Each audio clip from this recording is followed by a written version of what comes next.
আসসালামু আলাইকুম। সবাই কেমন আছেন? আশা করছি ভালো আছেন। তো নতুন একটি রেসিপি নিয়ে আজও আপনাদের সামনে হাজির হলাম। আশা করছি আমার ভিডিও জুড়েই থাকবেন। এবার আসি মূল রেসিপিতে। এখানে আমি একটি সসপ্যানে তেল দিলাম পরিমাণ মতো, তারপর একটু বেশি পরিমাণ পেঁয়াজ কুচি দিলাম। পেঁয়াজ কুচি দিয়ে আমি ভেজে নিচ্ছি খুব ভালো করে। পেঁয়াজ কুচিটা একদম ভাজা ভাজা করে নেব।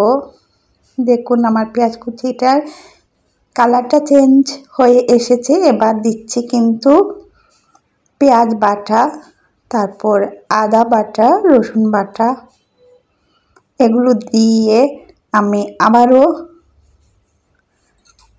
নাড়াচাড়া করে নেব।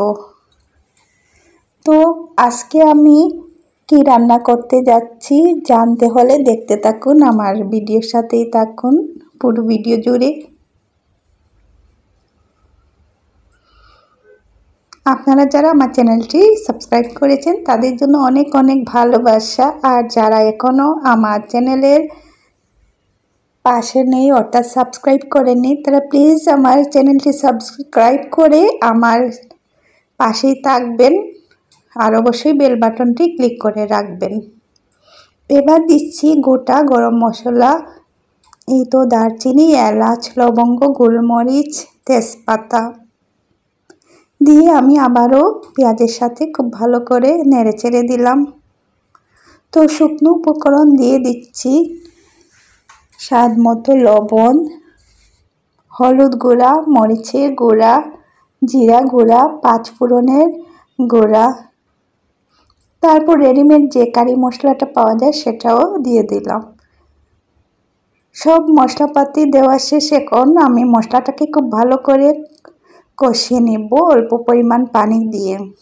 আজকে রান্না করতে যাচ্ছি গরুর মাংসের লাল লাল ঝোল, অর্থাৎ আমাদের সিলেটের ঐতিহ্যবাহী একটি মজাদার খাবার সাতকরা দিয়ে গরুর মাংসের লাল লাল ঝোল।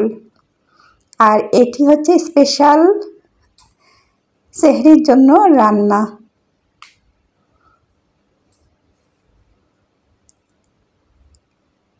সাতকরা দিয়ে এই রান্নাটি করলে আলাদা একটা ফ্লেভার আসে। তো সাতকরা কিন্তু অনেক সময় দেখা যায় তিতা থাকে, তো কেনার সময় একটু যাচাই বাছাই করে কিনতে হয়। তারপর সাতকরা তার তিতা ভাবটা দেখা যায় যে সেদ্ধ করার পর সেটা তিতা কি বোঝা যায়। তো আমার কিন্তু সাতকরা আমি রোজার আগে থেকেই ফ্রোজেন করে রেখেছিলাম। কথা বলে বলে কিন্তু আমি মশলাটা কষানোর জন্য অল্প পরিমাণ পানি দিয়ে ঢাকনা দিয়ে ঢেকে রাখলাম কয়েক মুহূর্তের জন্য। ফিরে আসলাম কয়েক মুহূর্তের পর।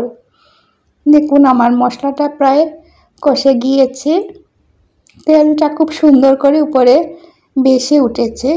তখন বুঝতে হবে যে মশলাটা কষে গিয়েছে। এখন আমি ধুয়ে কেটে কুটে রাখা গরুর মাংসটি দিয়ে দিলাম, দিয়ে মশলাটার সাথে খুব ভালো করে কষিয়ে নিচ্ছি।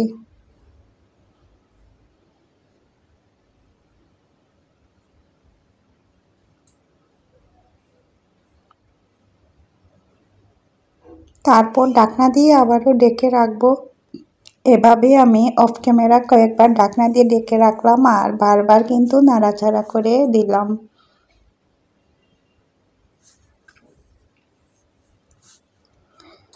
তো মাংস রান্নার ক্ষেত্রে দেখা যায় বারবার নাড়াচাড়া করলে মাংসের টেস্টটা দ্বিগুণ বেড়ে যায়।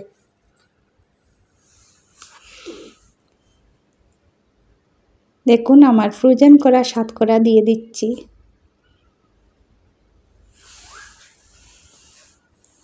দিয়ে আবারও ঢাকনা দিয়ে ঢেকে রাখবো।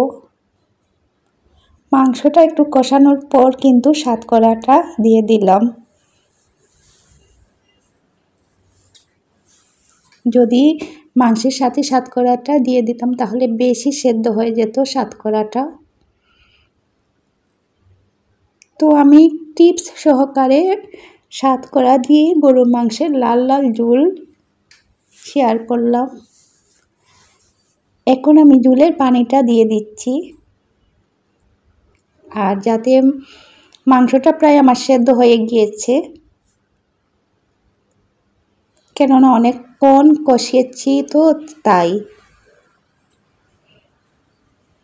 আর যে পানিটা দিলাম সেটা দিয়ে বাকিটুকু কিন্তু সেদ্ধ হয়ে যাবে।